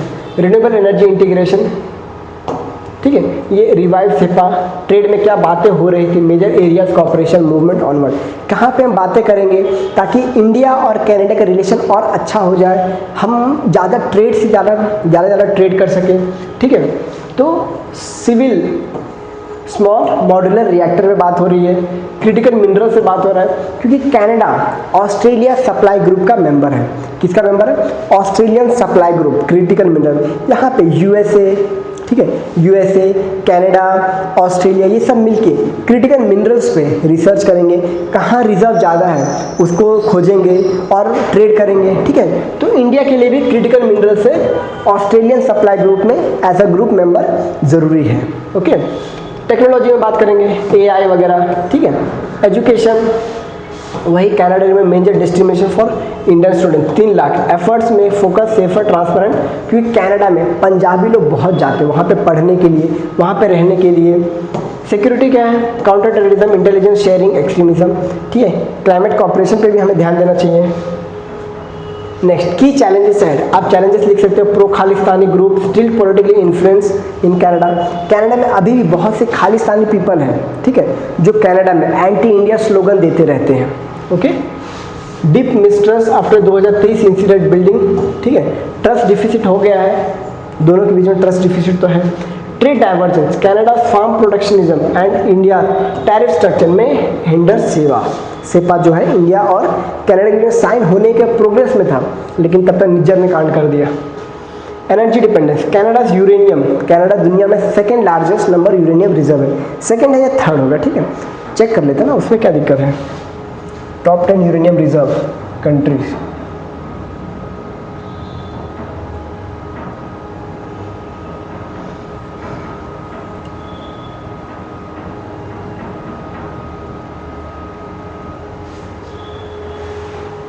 ये देखिए, जैसे मैंने आपको बताया, कजाकिस्तान, कनाडा, ऑस्ट्रेलिया तीसरे नंबर पे, ऑस्ट्रेलिया तीसरे नंबर पे है। उसके बाद नामीबिया, नाइजर, रशिया, ठीक है, ये सब यूरेनियम में हब है। और यूरेनियम 235 किससे यूज होता है, यूरेनियम 235 ये किसके लिए होता है, ये एटम बॉम्ब बनाने के लिए यूज होता है, ठीक है। Mineral exports are regulated, long term supply commitment required. Perception management, both government must balance domestic audience normalise ties. अब यहाँ पे बायलैटरल टाइज के बारे में कि बायलैटरल हमारा ये कितना है, बायलैटरल ट्रेड कितना है, इंडिया बहुत कम है यार, $10 बिलियन बहुत कम होता है, ठीक है, दो कंट्रीज के बीच में। इंडिया एक्सपोर्ट 4 बिलियन का एक्सपोर्ट करते हैं और कनाडा से 6 बिलियन का हम खरीदते हैं, ठीक है। पल्सेस, फर्टिलाइजर, मिनरल्स, पल्सेस हम किससे खरीदते हैं, नाइजीरिया से खरीदते हैं, कनाडा से खरीदते हैं, ठीक है। Canada FDI in India 3 billion का एफडीआई, इंश्योरेंस, क्लीन एनर्जी में बहुत कम है, 3 billion. Indian diaspora in Canada 1.7 million, 4.5% of Canada's population, just 4.5%। अब यहाँ पीएम सूर्य हर घर योजना मुफ्ती की बात हो रही है, कब लॉन्च हुआ था, 2024 में, okay. Ministry of new and renewable energy पे लॉन्च हुआ था, ओके। 1 करोड़ लोगों को 300 यूनिट का बिजली फ्री देने का बात किया जा रहा है। इससे आदमी क्या कर सकता है, ये इसका घर है, ये इसका फार्म है, यहाँ पे सरकार देगी पैसे, ये 300 यूनिट यूज़ करेगा, बाकी जो बच जाएगा वो उसको बेच सकता है, सेल कर सकता है। ठीक है, सोच लो, मतलब फ्री भी हो गया, इनकम भी आ गई। ठीक है, 300 unit free electricity per month, beneficiary house hold. Total outlay कितने का बजट दिया हुआ है, 30 gigawatt residential rooftop target, expected install capacity. ठीक है, ये कब तक का टारगेट है, 2027 तक का टारगेट है, 2027 तक। Central subsidy bank loan house hold contribution, ये पूरा आर्टिकल है। ठीक है, देखिए 65,700 करोड़ लिखा हुआ है, सेम टू सेम मैंने वही उतार दिया है। Okay, application received, performance so far 57 lakh, 5.7 million, nearly 4x rise since March. Installation completed 13%, 1 crore target, मतलब 1 करोड़ में 13 लाख घरों में इंस्टॉल हो चुका है। ठीक है, 13 लाख। इंस्टॉल कैपेसिटी 4,900, मतलब लगभग 5,000 गीगावाट इंस्टॉल हो चुका है। ठीक है, सब्सिडी रिलीज 9,281 करोड़, कितने का टोटल, कितना 65,000 करोड़ था ना, समथिंग अराउंड 65,600 करोड़, 65,700 करोड़। इतने में का कितना यूज़ हुआ, इतने में का इतना यूज़ हो चुका है। हाउस होल्ड बेनिफिटेड 16 लाख घरों को बेनिफिट हो चुका है अभी तक। कब लॉन्च हुआ था, पिछला साल ही लॉन्च हुआ है। ठीक है, share in the total residential rooftop 44%। Okay, next challenge, आप चैलेंज को स्क्रीनशॉट ले लो और मेंस के लिए इंपॉर्टेंट आ सकता है। ओके, मेंस के लिए ये इंपॉर्टेंट आ सकता है। ब्रॉडर सिग्निफिकेंस, क्लाइमेट गोल 2027 का नेट जीरो टारगेट है, 500 गीगावाट रिन्यूएबल टारगेट है। Okay, energy access, reduce household bills, free में दे रहा है ना, 300 यूनिट फ्री में दे रहा है, मतलब जो उनका बिल है वो तो कम कर रहा है ना। Provides energy dependence, manufacturing push, expand solar value chain. Okay, employment, generation job installation maintenance, urban stability, मतलब ये पीएम सूर्य हर घर योजना अपने इंडिया में सोलर एनर्जी में बूस्ट लाने वाला है। ठीक है, फ्री एनर्जी के साथ साथ एम्प्लॉयमेंट जनरेशन, डेवलपमेंट, ठीक है, ये सब लाने वाला है। हाँ, sustainable development goal 7, affordable and clean energy. आप कमेंट में करना है SDG 6 क्या है, SDG 6 क्या है। स्कीम नेम पूरा बता, समरी। पीएम सूर्य हर घर मुफ्त बिजली योजना 2024 में हुआ था, ministry of new and renewable energy के अंदर हुआ। 1 करोड़ तक का टारगेट है। ठीक है, और कितना हो चुका है मैंने आपको बता दें, कितना हो चुका है, 13 लाख घरों में हो चुका है। इतना का ये है, मतलब पैसे बजट का, और कितना यूज़ हो चुका है इसमें से 9,000 करोड़ समथिंग यूज़ हो चुका है। सब्सिडी कैप 30,000 किलोवाट, ठीक है, residential consumer only, DCR module mandatory, सिर्फ रेसिडेंशियल कंज्यूमर के लिए, इंडस्ट्री के लिए नहीं है ये। Expected benefit 300 unit month free, 3 gigawatt capacity, 75,000 crore saving power bills. हाँ, अब ये है नोबेल प्राइज़ के ऊपर, Nobel prize in economic science ये मिला है। ठीक है, किनको मिला है, जो Mokyr, Philippe Aghion, Peter Howitt. Okay, 11 million Swedish, मतलब 1.2 मिलियन डॉलर इनको मिला है। Okay, the royal Swedish academy of science ने दिया है, explaining innovation driven economic growth. Economic growth इन्होंने एक्सप्लेन किया, उसके लिए इनको मिला है। ठीक है, economic expansion powered by continuous technology progress, knowledge creation. तो ये आप देख सकते हो। ठीक है, तो यहीं पे होता है हमारा एनालिसिस समाप्त। तो आज का हिंदू एनालिसिस। ठीक है, धन्यवाद दोस्तों।